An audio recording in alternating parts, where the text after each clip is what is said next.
అధికారం కోసమేమో అడ్డగోలుగా హామీలు ఇచ్చినారు.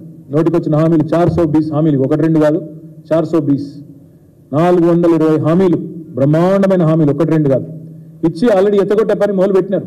మీరు చూస్తూ ఉన్నారు.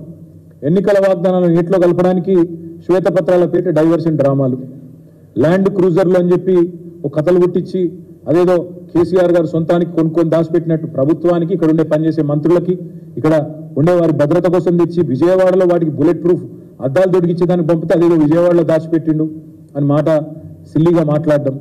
ఇంత దిగజారుడు రాజకీయాలు ఏవైతున్నాయో ఇవన్నీ ప్రజలు గమనిస్తూ ఉన్నారు. ఇవి కేవలం వాళ్ళు ఇచ్చిన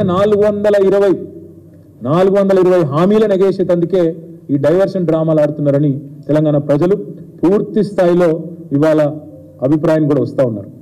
నిజానికి తెలంగాణ రాష్ట్రం సాధించిన విజయాలన్నింటినీ వైఫల్యాలుగా చిత్రీకరించి కాళేశ్వరం లాంటి ప్రాజెక్టుని కూడా బదనాం చేసే ఒక చిల్లర ప్రయత్నం రెండు జాతీయ పార్టీలు కూడా చేస్తూ ఉన్నాయి. ఇవాళ కాళేశ్వరం లాంటి ప్రాజెక్టు ద్వారా సాగులోకి వచ్చిన ఆయకట్టును కానీ, తెలంగాణ రాష్ట్రంలో ఇబ్బడి ముబ్బడిగా పెరిగిన వ్యవసాయ ఉత్పత్తులను కానీ, జరిగిన వ్యవసాయ విస్తరణను కానీ ఇవేవి జరగనట్టు, ఇదేదో అభూత కల్పన అన్నట్టు, పోయిన యాసంగిలో 3.5 కోట్ల మెట్రిక్ టన్నుల వరిధాన్యం ఉత్పత్తి అయితే అది కూడా జరగలేదన్నట్టు ఏదైతే చిత్రీకరించే ప్రయత్నం చేస్తూ ఉన్నారో ఇది కేవలం కేసీఆర్ గారి మీద, బీఆర్ఎస్ మీద ఉన్న కోపాన్ని తెలంగాణ ఒక విఫల ప్రయోగంగా, విఫల రాష్ట్రంగా చిత్రీకరించే విధంగా మరి వాళ్ళు ఏదైతే ప్రయత్నం చేస్తూ ఉన్నారో ఇది రాష్ట్రానికి మంచిది కాదు. ఇలాంటి దివాలాకోర రాజకీయం ఎవరికి కూడా మంచిది కాదు. వాస్తవం ఏంటి అంటే ఇవాళ దేశంలో దివాలా తీసిన కాంగ్రెస్ పార్టీ పొరపాటున ఇక్కడ వాళ్ళు ఇచ్చిన హామీలు నమ్మి ప్రజలు అధికారం ఇస్తే రాష్ట్రం దివాలా తీసిందని మాట్లాడుతుంది. దేశంలో దివాలా తీసిన పార్టీకి ఏదో అనుకోకుండా ఇవాళ అవకాశం వస్తే రాష్ట్రమే దివాలా తీసిందని చెప్పి దివాలాకోరు మాటలు మాట్లాడుతూ ఉన్నారు. ఇది మంచిది కాదు. అందుకే తెలంగాణ ప్రజల్ని కోరేది బీఆర్ఎస్ దళం ఉంటేనే, బీఆర్ఎస్ గలం ఉంటేనే తెలంగాణ ప్రయోజనాలు ఢిల్లీలో పరిరక్షించబడతాయి. కాంగ్రెస్ వాళ్ళకి అప్పచెప్తే అక్కడ ఉండే 50-60 మంది ఎంపీల్లో వీళ్ళు కూడా ఒకరో ఇద్దరు పోయి ఆడ కూర్చుంటారు. రాహుల్ గాంధీ సిట్ అంటే సిట్టు, స్టాండ్ అంటే స్టాండ్, వీళ్ళ వల్ల అయ్యేదేమి కాదు. ఏమీ చేయడం చేతగాక ఎదుటివాడి మీద తప్పుని నెట్టి తప్పించుకుందామనే ఒక చిల్లర ఎత్తుగడ తప్ప ఇంకోటేమీ కాదు ఈ కాంగ్రెస్ చేస్తున్న ప్రయత్నాలు. అబద్ధాలు, అసత్యాలు, అర్ధసత్యాలు అన్నిటినీ పోగేసి అప్పులని, తప్పులని, ఆర్థిక స్థితి బాగలేదని, కరెంటు మీద, కాళేశ్వరం మీద పిచ్చి ప్రేలాపనలు వెళ్తా ఉన్నారు. ఏవైతే వెళ్తా ఉన్నారు ఇవన్నీ ప్రజల దృష్టికి కూడా వచ్చినాయి. ప్రజలు ఇవాళ మా కార్యకర్తలు చెప్తా ఉన్నారు, మా నాయకులు చెప్తా ఉన్నారు, సార్ చర్చ జరుగుతోంది, క్షేత్రంలో చర్చ జరుగుతోంది, 500 బోనస్ ఏమైంది అనే చర్చ ప్రారంభమైంది. కేసీఆర్ ఉన్నప్పుడు రైతు బంధు బ్రహ్మాండంగా పడుతుండే, వారం రోజుల లోపలనే పడుతుండే, ఇవాళ అతి లేదు గతి లేదు, ఇంతవరకు రైతు బంధు ఏమవుతుందో అడ్రస్ లేదు అనే మాట మాట్లాడుతూ ఉన్నారని చెప్పి మా కార్యకర్తలు, మా నాయకులే చెప్తా ఉన్నారు. కేసీఆర్ ఉన్నప్పుడు ప్రతిరోజు విడుదల చేస్తుండే, ఎంత పడ్డది ఈరోజు రైతు బంధు, ఎన్ని వందల ఎకరాలకు పడ్డది, ఇవాళ ఎన్ని లక్షల మంది రైతులకు పోయింది రైతు బంధు అని చెప్పి వారం రోజుల్లో కంప్లీట్ చేస్తుండే.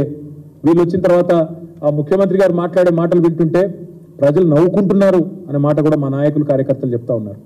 ఆయన ఎంత హాస్యాస్పదంగా మొన్న చెప్పినారో ఒక మా నాయకుడు వివరించి చెప్తా ఉండే. డిసెంబర్లో స్టార్ట్ అయ్యి మార్చి దాకా వేస్తుండే రైతు బంధు పోయిన ప్రభుత్వం అని రేవంత్ రెడ్డి చెప్తుంటే రైతులు నవ్వుకుంటున్నారు.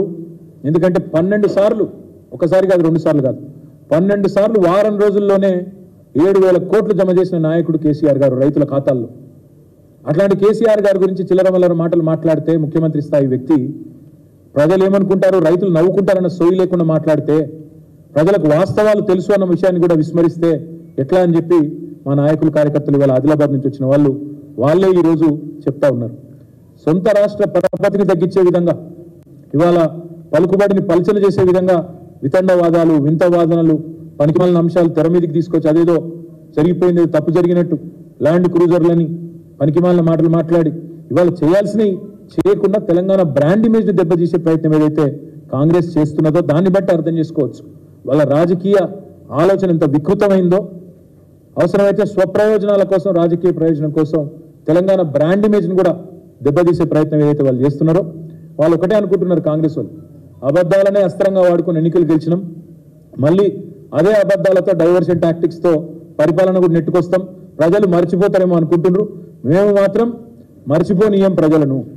100 రోజులు అన్నారు, మీరు 100 రోజుల్లో చేయకపోతే మిమ్మల్ని బొందబెట్టేది ఖాయమైన దిశగా తప్పకుండా ప్రజలను ఉద్యుక్తులు చేస్తాం.